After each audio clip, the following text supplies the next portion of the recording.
Wait, I've got Shadow Wave now. Shadow Wave, Echo Shard, Tornado. I can kill anyone. Oh, I see this Abrams.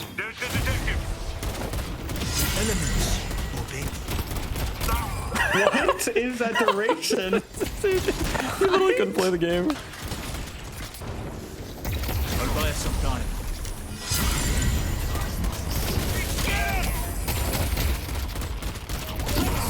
Echo Shard, Tornado, chat. Echo Shard, Tornado. Very interactive. I hope you guys enjoyed that. I could have killed him so easily right there. So we finally got a new hero. I've seen a ton of people picking this hero with very little success, and I wanted to show you guys today how I've had a lot of success with him in my games and what the build that I've been going is. Let's get into it. First of all, if you want to find this in-game build, it's called Deathy's Mirage Build. So you just go to Browse Builds, Public, and then type Deathy, and you should be able to find it right here. I'll keep these items updated as I test more things. Right now, this is the version that I've decided on, but things may change as I experiment with more different items. First of all, let's get into the base character's kit. So his first ability is Tornado. This ability allows him to transform into a tornado going forward, as well as lifting the person for a certain period of time. The time scales depending on the upgrades and if you have extended duration, for example. One thing to note about Tornado is that it can be used to dodge abilities. For example, let's say that there's a 7 that puts a stun on you.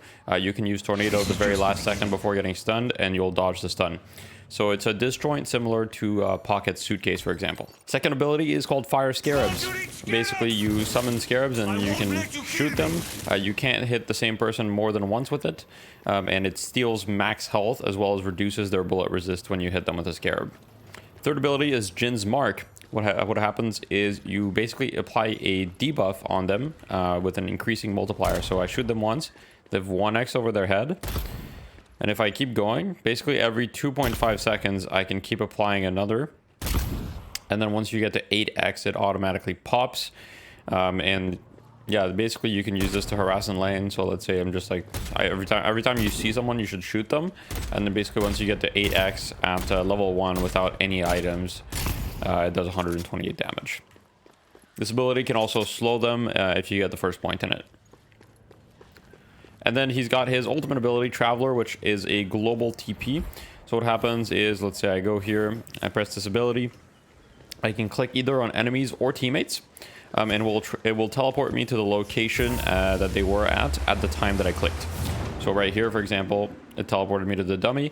If when I clicked, the dummy had moved here, I would still teleport at the initial location. So something important to know. It obviously takes into account, vertical location as well. So if someone's on top of a building, you'll also teleport on top of that building. I'm not going to cover necessarily all the upgrades. We'll talk about a little bit my upgrade path at the moment, but there are certain things that I'm unsure of. So we'll get into that. But yeah, I'm not going to go over every single upgrade.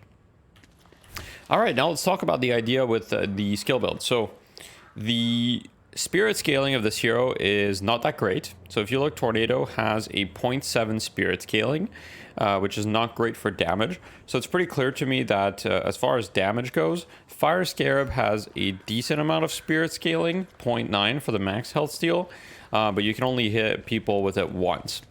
And then this ability has a 0.4 spirit scaling, which is actually not terrible if you get to the max multiplier, because what you need to consider is that since there's a 8x max multiplier, you do 0.4 times 8, which I believe would be, what is that, 32? Or not 32, sorry, 3.2.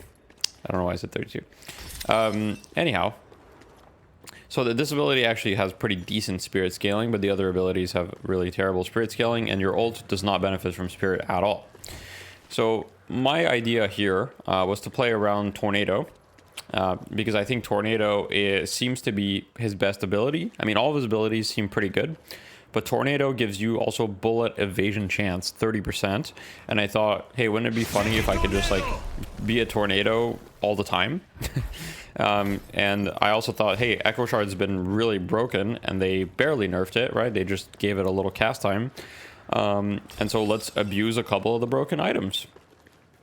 So with that said, I'll probably put a couple clips at the, I'm sure there's going to be a couple clips at the beginning of this video or at some other time of what this looks like. But anyway, basically the idea is you buy Echo Shard, you buy all these items, Slowing Hex, It's brutal out there, huh? No, I guess I'll enable some flex slots so I can buy everything.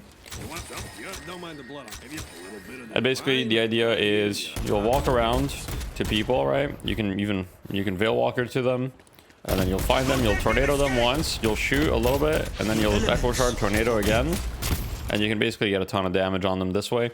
You can get some pretty free kills and things like that. So the rest of the items I'm not so sure of. Inhibitor, Siphon Bullets, Curse, Shadow Weave. I'm still experimenting with these, so I wouldn't necessarily say that these are guaranteed. But what I'm very confident on is Superior Duration, Superior Cooldown. The Veil Walker stuff also I think is quite good. The reason why I think Veil Walker is good is just it's a lot of health for the costs still. So Veil Walker got nerfed pretty hard in this patch. It's a ton of health still. And this hero doesn't have bullet resist. This hero has evasion. Why does this matter? This matters because if you have bullet resist, then building barriers is worse, right? Like, let's say I have 300 spirit shield and I have 50% spirit resist. That would make the shield worse because it would not be affected by it. However, evasion is not a form of resistance, but it's a form of like damage avoidance, which means that if you have a lot of shield health, that'll still benefit you. Like you'll still get multiplicative advantages with your evasion, if that makes sense. So I think that building shields on him has felt good. I'm not sure if you need combat barrier, considering you have so much evasion. Maybe you don't even need combat barrier, and maybe you just go enchanters. So I haven't tested this too much yet, so keep that in mind. Anyway, that's mostly it for the skill build. At the end of the day, I'm sure I could give a lot of tips on this character. One thing that I do want to announce is I have a gameplay video that's going to be in the description on my second channel. So I've decided to create a second channel with full VODs of videos, scrims, etc. because I didn't want to flood my main channel, but a lot of people have asked me for that type of content. So I'll put the full video of my first Mirage game in the description where I showcase this build, sort of. Let me know if you guys have any questions in the comments, and if you have any other Mirage ideas. This is just one build. I've seen a bunch of people do other things, but this is the build that I've seen, have the most success at the moment. Thanks for watching. Have a good one.